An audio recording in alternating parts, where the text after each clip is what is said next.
This happened to me back in the summer of 2018. Just thinking about it now still gives me chills to this day when I consider what could have happened to me that night. I'll start by giving a little backstory. I'm a 24-year-old male who lives in Minnesota. I was staying with a friend who lives in Chicago.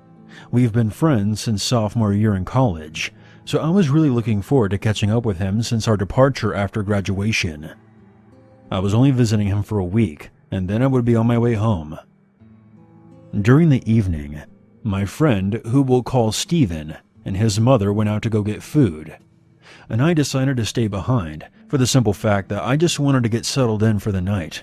However, the house became extremely hot, so that's when I decided to get out of the house and go walk around the neighborhood. Now, something that you should know about me at this point is that I'm a frequent walker, especially at night. It really calms my nerves whenever I'm on edge, or when I just need to get away for a while. I'm a really antisocial guy in a way. After about 10 minutes of walking, I came across the neighborhood park, and just to kill some time, I decided to go explore it. This park was massive. There was a baseball field enclosed by a walking trail that went on for about a mile, and there was also a small basketball court.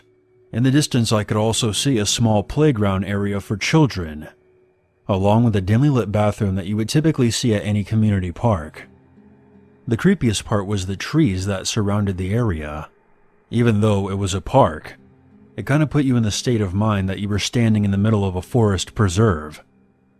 I didn't have any fears about walking around this park at night, because Steven always assured me that his neighborhood was safe for the most part. "Nothing ever happens here," he would always say. But he was mistaken. I decided to keep walking, and I eventually came across a small park bench, so I decided to sit down and enjoy the night breeze for a little bit. I was at peace when I suddenly heard a rustling noise coming from the nearby trees. I quickly turned around, and there was nothing there. Might have been the wind, a bird, or maybe a squirrel, I thought. After about 5 minutes of relaxing, I pull out my phone to see a text from Steven. It read, "Hey, we just got back. Where are you?" I was about to respond when I looked up to see a car pull in near the playground a few yards away from where I was sitting. This was pretty odd, seeing how it was about 9:30 p.m. But I didn't know much about this area, so I dismissed it as being completely normal. A few minutes go by, and I thought that someone would exit the car, but they didn't. It was at this point that I started to feel a little on edge. The headlights were irritating me, so I got up and started walking back to Steven's house. I texted him saying, "I'm on my way back from the park." In that moment, I heard a car door slam behind me, and I looked back to see a very large man. He was standing in front of his car, and it looked like he was staring right at me. Now keep in mind, it was pretty dark at this point, so I can't really describe any of his facial features. I began walking again, picking up my pace and looking behind me every few seconds. The man was now following me, and I was growing paranoid. "I don't want to die tonight," I thought to myself. Suddenly, I noticed out of the corner of my eye, 2 men emerged from the trees in the darkness. I was almost at the entrance of the playground when I heard, "Hey, sexy, come here a minute. You want to have some fun tonight?" I was scared shitless at this point. Adrenaline started to kick in, and to this day, I still believe I did one of the stupidest things I've ever done. I turned around to face the men head on and yelled, "Fuck off, I'm not in the mood for games tonight." At that moment, a large hand covered my mouth from behind, and it was suddenly harder to breathe. I tried to scream, but the gloved hands just held me tighter. I started to feel lightheaded, and everything turned blurry. I then blacked out. I woke up in a car, still feeling lightheaded. My hands were tied, and my belt was unbuckled. I immediately noticed that all 4 of the car seats had men in them, and I was sandwiched between 2 of them in the back seat. "What's going on?" I said in a hoarse voice. "We're going for a ride," the driver said. I felt weak and sluggish as I desperately tried to move my body, but a sharp blow to the side from one of the men sitting beside me stopped me in my tracks. There was no way I could fight 4 guys bigger than me. I started begging for them to let me go, and they responded by just laughing at me. Tears ran down my face as I struggled to get my hands free, but it was useless. I felt nothing but fear and anger and overall embarrassment. The car started to back out of the parking lot, when suddenly there was the sound of the back window glass breaking. 3 of the men immediately got out of the car to check it out. "What the hell just happened?" one of them yelled. "You sickos let him go now!"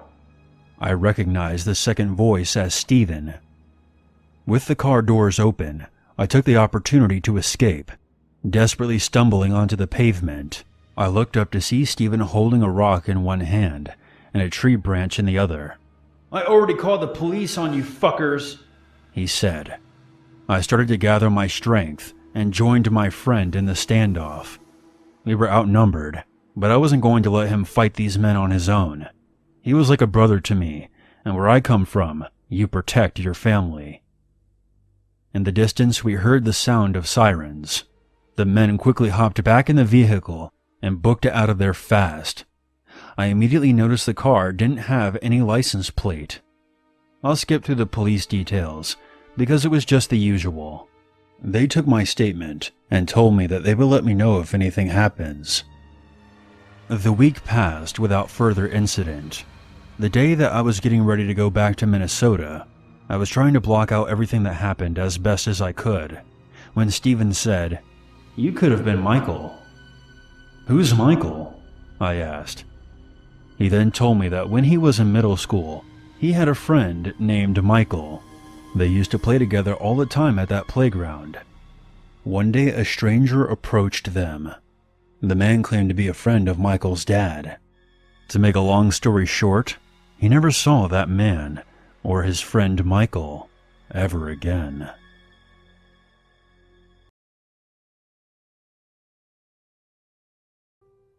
After high school many years ago, I was in a bad place. My guardian had kicked me out after graduation. She didn't even help me find a place to stay, so I ended up living in my car for a couple of months. I met some heavy metal dudes at work one day. I had seen them around town, and all of my other friends seemed to know who they were. Everyone loved them. We became friends over a couple of months, and they offered for me to move in with them. I agreed. Looking back now, I wish I had just stayed in my car. My 2 main roommates were brothers, named Andrew and Seth. They were both in a band. They also believed in the occult and anything of that sort. I never really believed in that stuff, but I'm not one to tell someone what they should and shouldn't believe. They had let me live with them rent-free for several months after all, so who was I to complain? Being the only female in a house full of young men, though, I was always looking over my shoulder. You never know who you can trust. Turns out I was right to worry. Over time, their friends started to stay with us for longer periods of time, sometimes weeks. Their friends were another group of brothers that they had gone to school with. There were 5 in total, but only 2 stayed with us consistently. The younger brother, Mark, was very polite. He cleaned up after himself and always helped with the household chores. The other brother, Adam, though, he had a laundry list of mental problems. He had apparently done some bad drugs back in the day, and it had developed into what seemed like psychosis of the religious sort. He had done time in prison for assaulting a woman with a Bible. He would often look you in the eyes and tell you he could see how you would die. Once he even told me that I was possessed by a demon and that I needed my soul cleansed. Everyone in the house knew he had these problems, but he was their friend. They helped him through the hard times and gave him a place to stay. Otherwise, he would be out on the streets. I was always on guard around him after the things he would tell me. No one else seemed to be as concerned as I was, though. They should have been. One day I was sleeping and my phone suddenly rang. It was my boss. He asked if I could come into work an hour early. It was only 12 p.m. I was broke and I had nothing better to do, so I said yes. I got up and began getting ready to leave. I walked out into the living room to see Mark and Andrew sitting on the couch, while Adam sat on the floor by the TV. He was watching scripture videos on YouTube, some real end-of-days type shit. That was a fairly common occurrence, so I went about my business as usual. I said goodbye to them and left for work. My shift at work was almost complete when my phone rang. My boss answered, handed it over to me, and said, "For you."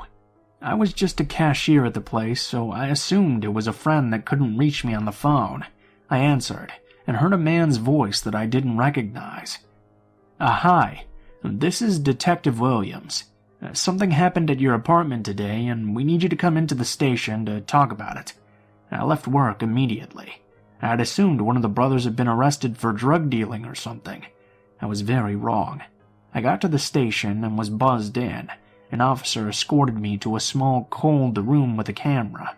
He gave me a bottle of water and left me by myself for about 30 minutes. My mind was racing, thinking about what could have happened. He came back in and informed me that Adam had stabbed and killed Andrew at around 1 p.m. I was shocked. I had just left the house only an hour before it happened, and everything had seemed completely normal. I asked if there had been a fight. The detective informed me that there hadn't been a struggle at all. It seemed to have just happened out of nowhere. I gave my statement to the police and left with nowhere to go, still in shock and confused out of my mind. Our apartment was a crime scene, so I went to another friend's house to watch the news report. The police refused to give me any information on the case. Over the next couple of days, the information began to be released. Adam hadn't just stabbed Andrew once, not twice, but stabbed him over and over, and even nearly decapitated him. After the murder, he ran down the road still holding the weapon. He called 911 and informed them what he had done. I watched the news report in horror. We had known he was unstable, but this? He had fully confessed to the brutal murder and provided police with his notebooks. He had apparently been planning to murder all of his brothers, my roommates, and me. He thought that we were possessed by demons, and that this was the only way to free us. Luckily, none of his other intended victims were there at the time. Mark unfortunately witnessed the murder, but luckily he managed to escape. If I hadn't gotten that call from my boss, I wouldn't be alive today.